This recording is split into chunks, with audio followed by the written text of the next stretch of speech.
Sabre, amazing. Number 1, 50 cals, speedy, looks cool, super fun, all the time, right? Most of the time at least. This is the American F-86F-25 Sabre, and it sits 0.7 of battle rating below the F-2 Sabre, which they're, the same plane, it's just with different guns. That battle rating is 8.7, which yeah, at 8.7 you can still get up tier to see those pesky SU-25s with those disgusting R60Ms at 9.7. Again, for some reason they're there. But the games where you got fully up to 9.7 were in the minority. I should have been taking note of how many I got while I was playing this thing so I can give you a more accurate number, but if I had to guess, it'd be like 30% of the games I got were up tiers to 9.7, which isn't too bad. Although at 8.7, this is still that battle rating where you get those mixed battles where it's just a mishmash of every single nation fighting each other, so it's hard to say what planes you'll be seeing the most and which ones to watch out for because you see everything at some point or another. In fact, there have been a few occasions where I'm literally fighting another F-25 Sabre in a random match, which as annoying as that is, it was still a pretty enjoyable experience. And I actually mean that. I actually really enjoyed flying out this plane. I feel like I was getting so many more interesting fights than I did with any other plane I've played in this game in a really long time. But I feel that's also kind of the nature of the Sabres themselves because they do provide for some pretty interesting gameplay, I think. I'm saving it for the end of this video, but I had a really fun game while flying the F-25 Sabre and kind of had a cool interaction with a fan who didn't know it was me until after the game, so you stick around if you want to see that. Anyway, F-Sabres have some pretty iconic performance. A lot of you were probably around when the MiG-15 Biz versus F-2 Sabre meta was the top tier of the game. In the case that many of you haven't flown Sabres, the Sabres have this sort of cracked roll rate appropriately named the Sabre roll.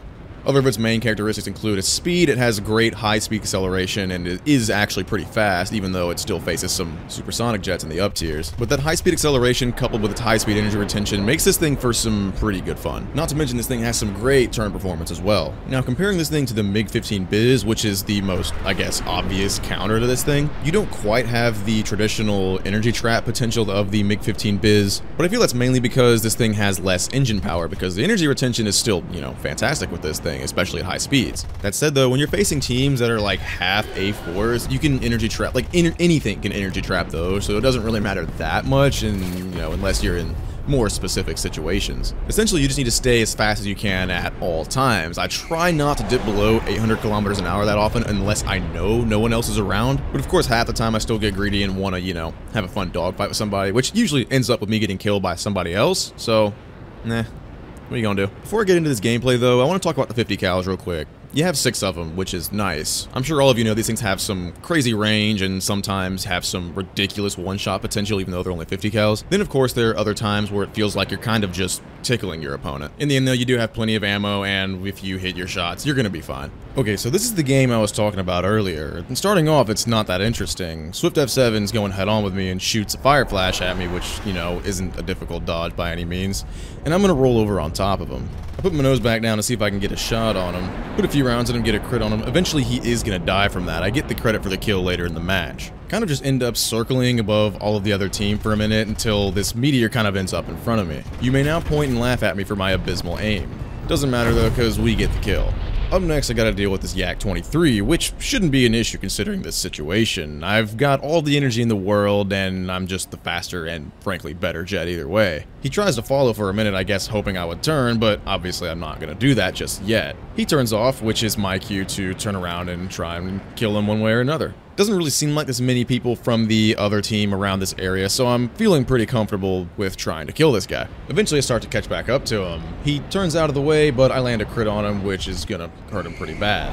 Earlier I said I crippled that Swift F7, but my memory served me wrong, and that's not actually what happened. I do end up crippling him with some shots, but it just wasn't those shots. But anyway, I got both the Yak-23 and the Swift way below me and slower than me, so I'm obviously in the best position possible here. When I think they're slow enough to not shoot me, I start to put my nose back down to see if I can get a shot on them as early as possible so I can hopefully catch them when they're at their slowest speed. The Yak-23 actually pulled off a bit earlier, but the Swift F7 still followed. Put some shots into the Swift, hurting him pretty bad, and now he's pretty much out of the fight. But then as soon as I do that, a Key 200 shows up, which those I'm actually very worried about. But this is at a point in the match in which, if he didn't return to base for fuel, which I don't think he did, he should be damn near empty. But regardless of his fuel situation, I'm at a higher speed and a higher altitude, so pretty much the best position I could be. He realizes he's not going to catch me, so he pulls off. As soon as he does that, I look down and see a Mystere coming at me from below. I sort of misjudged how fast he was going and where he was going, so I pitched down thinking I was going to just dive in right on top of him, but he's coming straight up for me, so I don't really know what I was thinking here. But obviously I'm still with the higher energy state, so I'm not really worried about it. After I dive in, I flatten out a little bit to kind of gauge to see how fast he's going, and it turns out he's going really slow, especially after making that turn. Here I was trying to set him up for a bit of an energy trap, but he does not commit to following me because he sees this MiG-15 on my team who would probably have killed him very easily. But that's okay because I'm right behind him. Put a few rounds in him, but it doesn't seem like it did very much.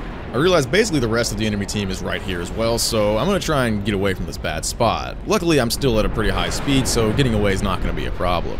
Almost end up being killed by this Ki 200, but luckily I kind of dodged those shots. Still at a much higher speed than the Ki 200, and regardless of his rocket power and how fast those things climb, he's not going to be catching me in this climb. And I'm kind of assumed he's out of fuel as well, because I kind of thought he would be catching me a bit quicker than that. Plus he stopped following me up, so that's another reason I kind of assumed he is out of fuel, or at least close to it. But considering his speed right now, after I put my nose back down on him, he is completely out of fuel, which is going to set me up for an easy kill.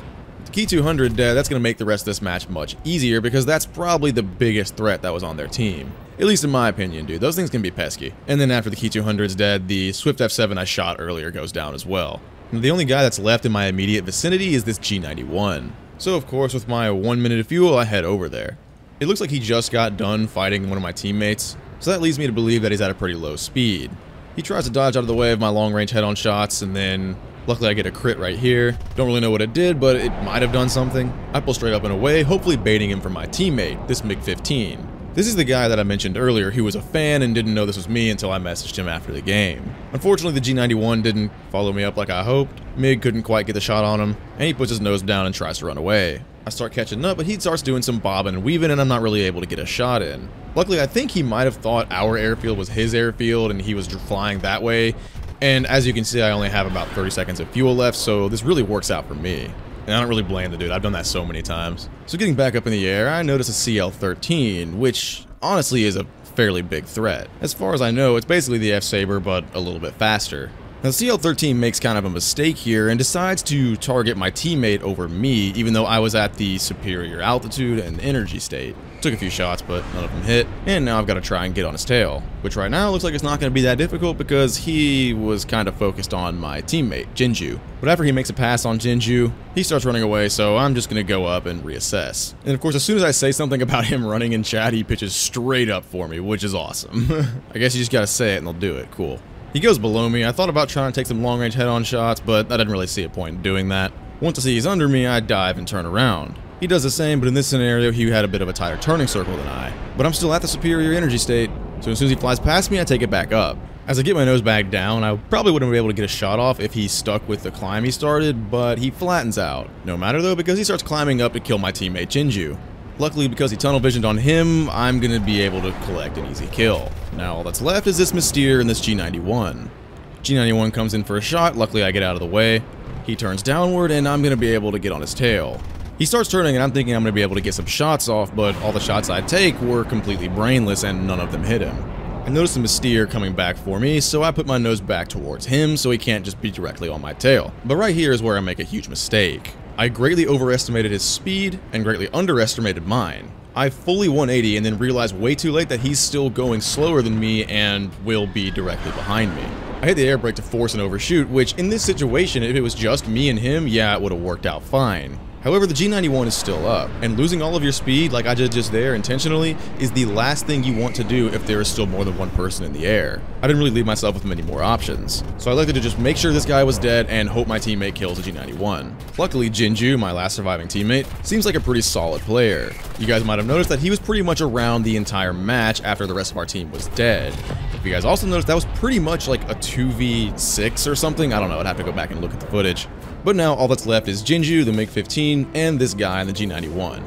After I'm dead, I ended up actually staying through the rest of the match, which is the footage you're watching right now, because I wanted to see if Jenju could clean this up. It's actually kind of funny. I have the streamer mode on in War Thunder so no one sees my username, and I messaged Jenju after this game, and it turns out he watches my channel, which is kind of cool. It was kind of funny. When I messaged him, I didn't tell him I was a Sabre because for some reason in my head I assumed he knew I was a Sabre, so he actually asked me which plane I was, which I thought was funny. Jenju does end up winning the game with a nice little dogfight at the end, so very good 10 out of 10 War Thunder game. That doesn't happen very much. Genuinely one of the most fun games of War Thunder and coolest interactions with a random player I've had in a very long time. Alright, so that's the F-86F-25 Sabre, and a mildly entertaining match for y'all to watch, or at least hopefully entertaining match for y'all to watch. What do you guys think of the F-25 Sabre? Revisiting this plane, I've actually been having a lot of fun. Alright, that's gonna be it for me today. I'll see you guys next time. Peace.